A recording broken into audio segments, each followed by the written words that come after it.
عليكم ورحمة الله وبركاته. أحبتي في الله، معاكم أختكم في الله مامة عمر وكريم.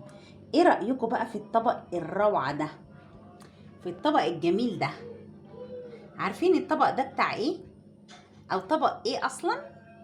ده طبق فريك بالكبد والقوانص، بس حاجة كده خيال، حاجة فعلا طعم وريحة ولون وشكل وكل حاجة عظمة على عظمة.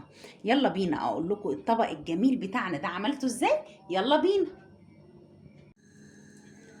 وعلشان نعمل بقى الطبق الجميل بتاعنا دوت هنحتاج ايه؟ هنحتاج معلقتين من الزيت ومعلقه كبيره من السمنه. تمام، حطيتهم كده على النار واكون محضره ايه؟ محضره بصلايه او بصلتين كبار ومقطعاهم بالحجم اللي يعجبك براحتك. عايزه تقطعيهم شرايح، عايزه تقطعيهم طرنشات، عايزه براحتك خالص خالص. تمام، عايزه تقطعيهم صغير يبقى دول بصلتين ومعاهم قرن فلفل، اي حاجه انت تحبيها. تمام، اول كده ما السمنه والزيت بتوعنا يسخنوا انزل كده ايه بالبصله، اديها تتبيله كده. بسم الله. ونقلبهم كده شويه لحد ايه ما يتبلوا. انا عايزاه مش عايزه البصل يبقى صحيح كده زي ما هو، لا انا عايزاه يتبل شويه. هقلب فيه كده لحد ما يديني الحاجه اللي انا عايزاها، يعني يتبل زي ما انا عايزاه، وهرجع لكم تاني. خليكم معايا. ورجعت لكم تاني بعد ما خلاص البصله بتاعتنا دبلت. هنعمل ايه؟ انا معايا فصين من الثوم مهروسين زي ما انتم شايفين كده يا جماعه. احطهم، طبعا الثوم بيدي ريحه رائعه رائعه رائعه طبعا للاكل وبيدي له طعم. هنقلب بقى بالشكل دوت، وهكون مقطعه الكبد والقوانص بتاعتي بالشكل ده. هكون مقطعاهم صغير كده. عايزه تخليهم صحاح براحتك، عايزه تقطعيهم زي ما انا مقطعاهم بالشكل ده تمام.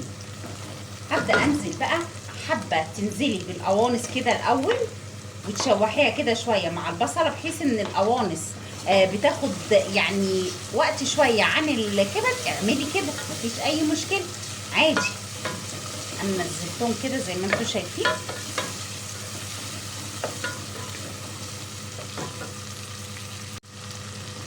انا نزلتهم كده زي ما حضراتكم شايفين، وهنزل بقى بالكبد بتاعتنا. هنقلب بقى تقليبه حلوه كده، وهنبدا نحط بقى ايه البهارات بتاعتنا.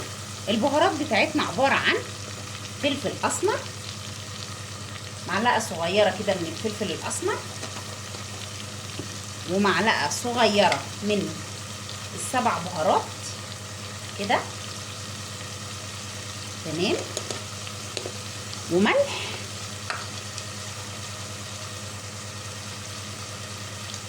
وهنحط بقى نص عود من القرفه. لو عندك قرفه بودر تمام، ما عندكيش يبقى حطي نص عود من القرفه كده، ايه العيدان القرفه. وهننزل هنقلبهم بقى كده الاول طب شويه، وبعدين بقى نحط بقيه المكونات.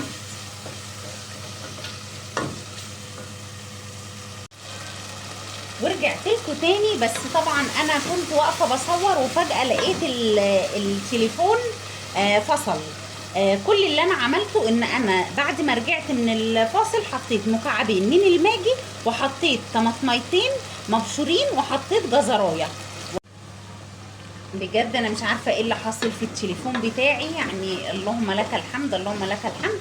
خلاص، يبقى انا حطيت كده الجزرايه المبشوره والطماطميتين والاتنين الماجي. هنقلب بقى كده كويس.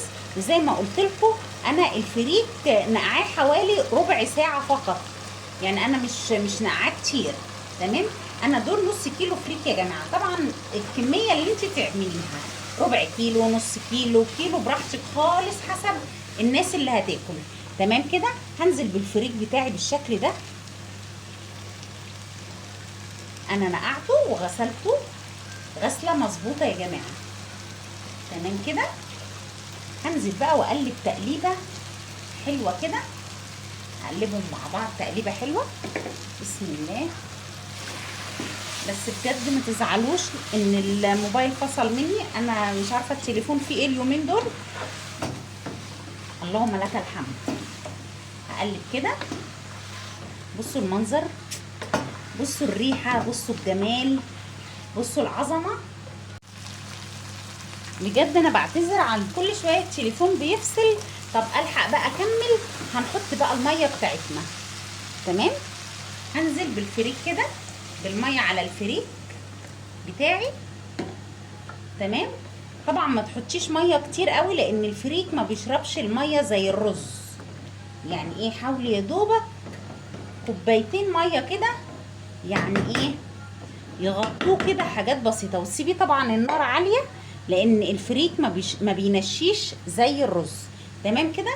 هغطيه بقى واسيبه كل شويه كده ابص عليه اشوف شرب الميه بتاعته ولا لسه. واول ما يشرب الميه بتاعته هوطي عليه خالص وهحطه على العين الصغيره واحط له الشياطه وهسيبه ايه 10 دقايق كده. وهرجع اوريه لكم بقى شكله عامل ازاي. خليكم معايا.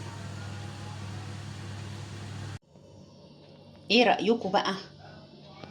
بصوا يا جماعه جماله. بصوا حاجه كده جميله جميله جميله ما شاء الله. طعم وريحه ولون وحاجات كده جميله.